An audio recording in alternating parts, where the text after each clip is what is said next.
Most security training centers are actually failing because they're failing to meet that objective to submit. They only take money, they give students certificate, but they fail now to submit. And I think the reason they also fail is because submitting course report has also, it does have a financial implication, because after submitting it to PSIRA, you have to also pay for it. You pay PSIRA for it. So that's where they fail. I think they take the money from the client, but now having to pay the money to PSIRA for the client becomes a challenge to them.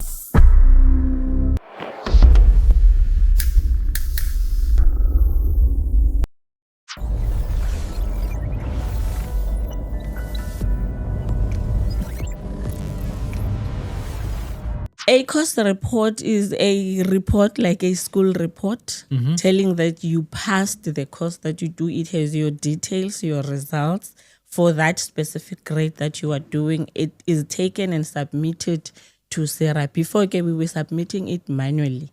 So it was taken, that batch of EDCs. If you're doing grade EDC, it means you're going to have 3 course report for your grade E, your D, and your C. That needs to be submitted to PSIRA so that your grades can be uploaded. But now, since the system changed, we're doing it here online. Okay, so it's just basically your report that you have to send to PSIRA, and then they can upload your grades. So the client, the student never gets his course report. No, he only gets his certificate. Get a certificate, yeah. Okay, so hence why sometimes some academies, they give you a certificate, but they're not processing course report. And that's something else also I learned, that actually course report is the most important part of the security training business, because in this journey that I have been here, I've seen that most security training centers are actually failing because they're failing to meet that objective, like to submit. They only take money, they give students certificate, but they fail now to submit. And I think the reason they also fail is because submitting course report has also, it does have a financial implication, because after submitting it to PSIRA, you have to also pay for it. You pay PSIRA for it. So that's where they fail. I think they take the money from the clients, but now having to pay the money to PSIRA for the clients becomes a challenge to them. That's where most of them fail. There are so many training centers opening up, and they are undercutting, and then they feel that they're running all these specials, the Valentine's special. I've heard, guys, I don't know I don't know what's a Valentine's special, but anyways, it's they're always running specials.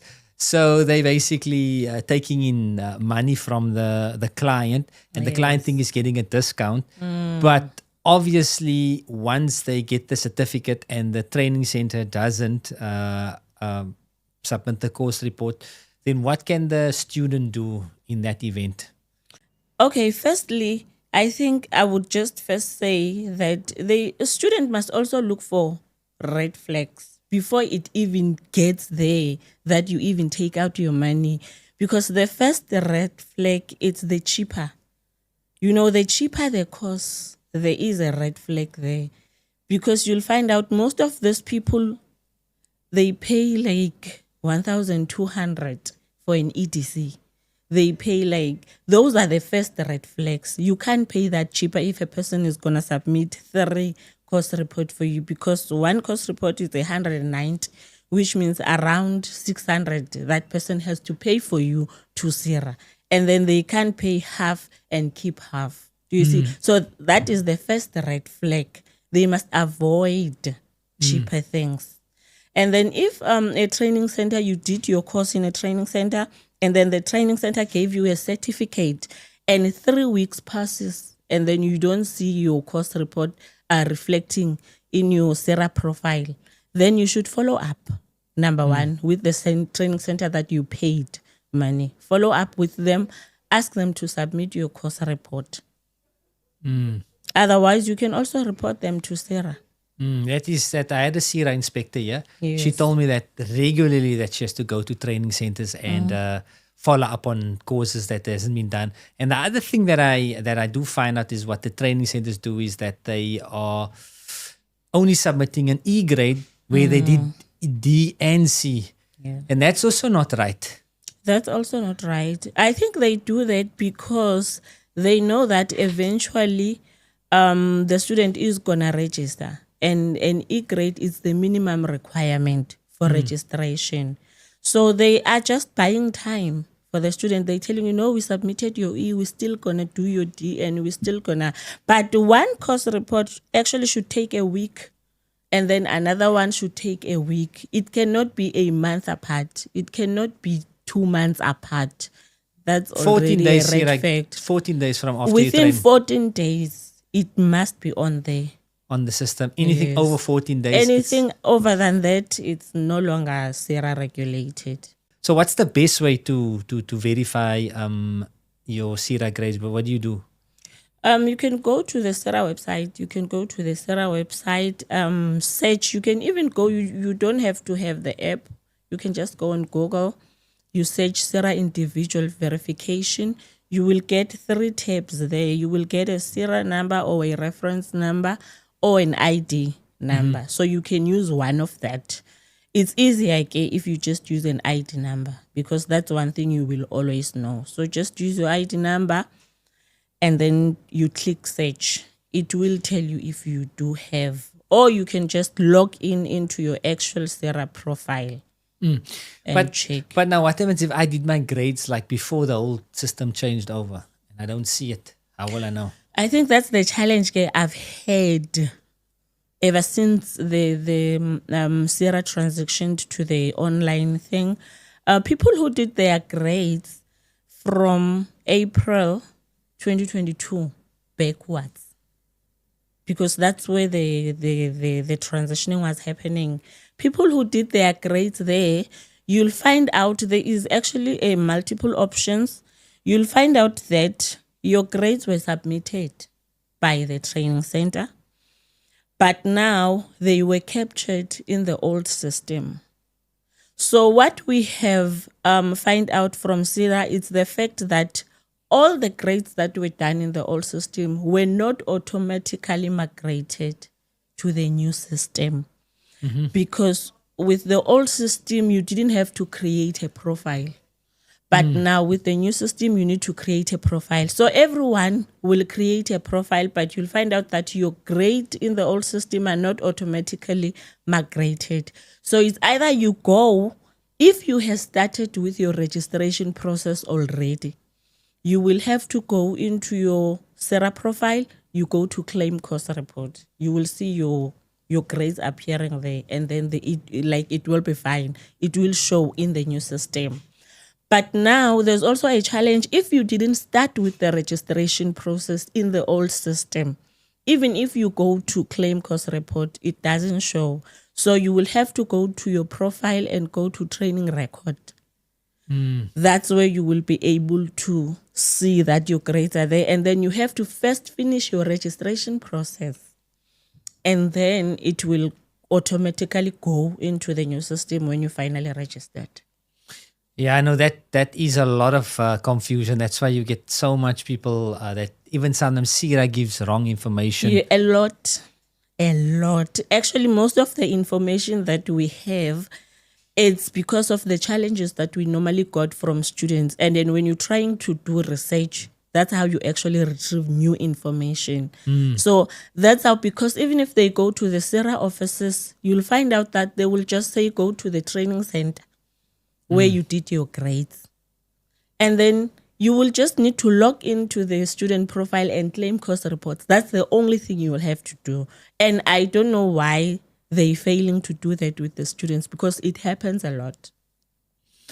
So basically the option is actually go to your website and actually go claim your profile. So there's no need to actually go to SIRA. No. But obviously, like now, I know I'm moving now to a different topic. I think the SIRA has changed the procedure as of now, that they are not printing certificates online anymore. Because I spoke to somebody at SIRA, and they said that because the internet cafe shops around, especially in Pretoria and things like that, they were charging like 600 Rand and 1,000 Rand for the certification. And then what they did was they were just editing the PSIRA certificate. They were frauding it. They were eating the full money and giving the people a fraudulent certificate. And the thing is it's not updated on the system. Yeah. So to block all that now, the lines and the queues are packed by PSIRA. So we're back there now. Especially in the Western Cape, it's a challenge. It's a challenge even to get a date. To find a date, it's very difficult to make a booking. Like all dates are fully booked every day. You have to book, make sure that you make your booking sharp 8 o'clock every morning. Otherwise, once it says 8:15, it will be fully booked. That's how bad it is in the Western Cape. All right, so I want to take it a bit more on on the training of Wise Guy. Just explain, if I want to go in class and I want to do my EDC in class versus self study. When and how as a student, because there's a lot of training centers that's saying that they're doing self study. So how would I be able to know if they actually doing self study or they just in class? Can you explain that a bit? Okay. Firstly, I think I will just specify because it's the easier one. Number one, a training center you can verify by PSIRA. PSIRA has that information. If you don't trust a training center and you want to know the level of their accreditation, you contact PSIRA. It's on the website actually. But also, when it comes to self-study, I think in South Africa, there's only 3 accredited training centers that are self-study accredited by PSIRA. And after that, PSIRA didn't take any accreditation for self-study. So without these 3, in the Western Cape, it's only Wise Guy. And there's also one in Gauteng. I think it's Ubuntu. And Inkway. But you can the training centers allowed to have an MOU and then they can use the materials. Yes, that's where I'm going. That it is only the 3 that is accredited. But now a training center that is not accredited can ask for an MOU, like to use a Wise Guy, Ubuntu, or Ingwe's material to do self-study. And then in that way, that's when you can know that actually this one it's working with a certain specific self-study accredited training center.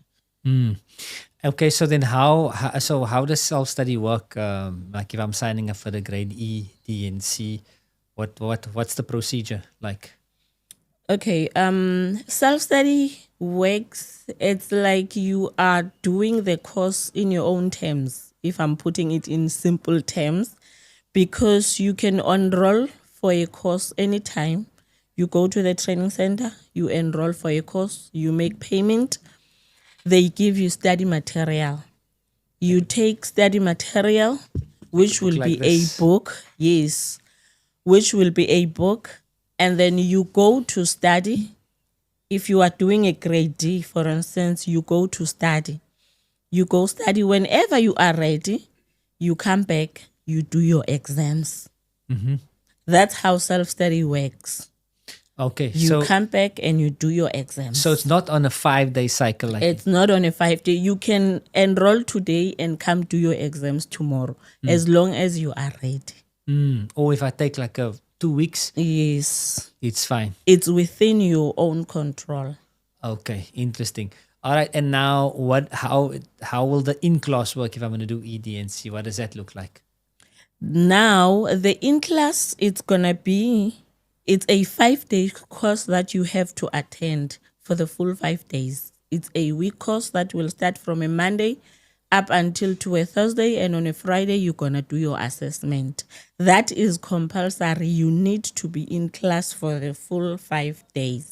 So you enroll, you attend the class, you make sure that there's a register that you sign there. There will be a facilitator in front of you, an instructor per se, that will be in front of you each and every day to give you a lesson on that specific grade. For that 5 days, you're only doing one grade.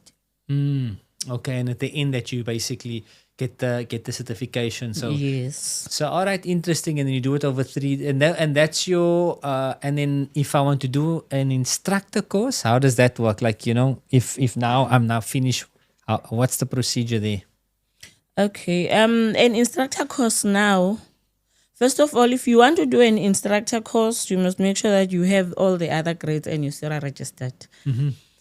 And then instructor course, unlike the other courses, it's not 5 days. It's actually 10 days. It's within 2 weeks.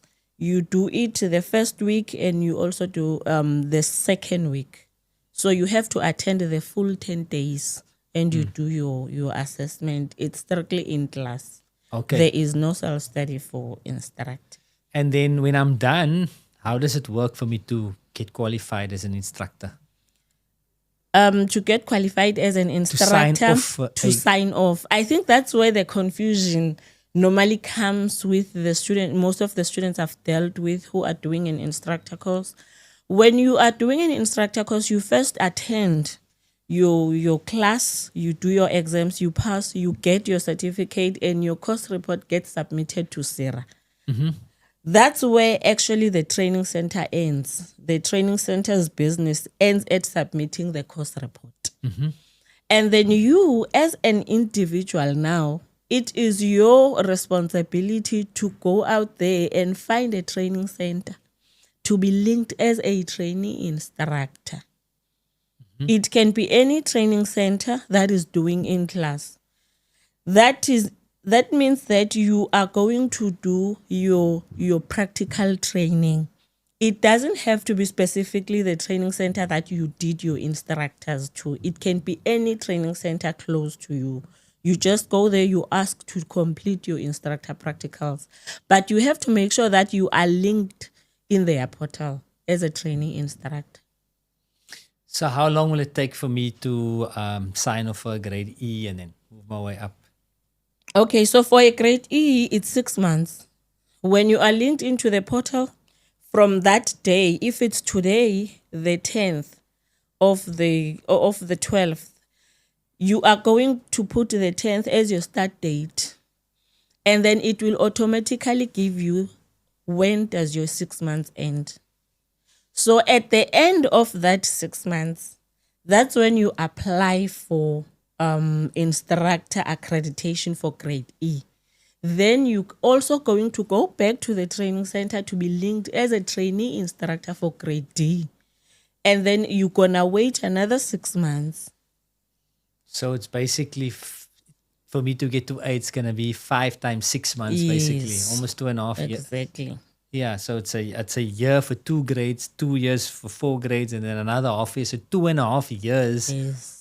Yo, I think that's like almost a half a degree to become an instructor. Eh? It's Yes. almost a degree. But alternatively, to be another quicker way, which is a kind of like complicated one, if you want to be an accredited PSIRA instructor, but you have assessors, facilitators, assessors, and moderators, you can RPL with PSIRA.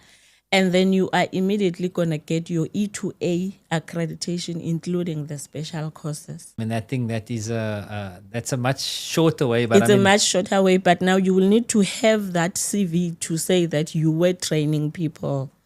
So the documentation there, it's quite a lot, and you have to make sure that you have everything.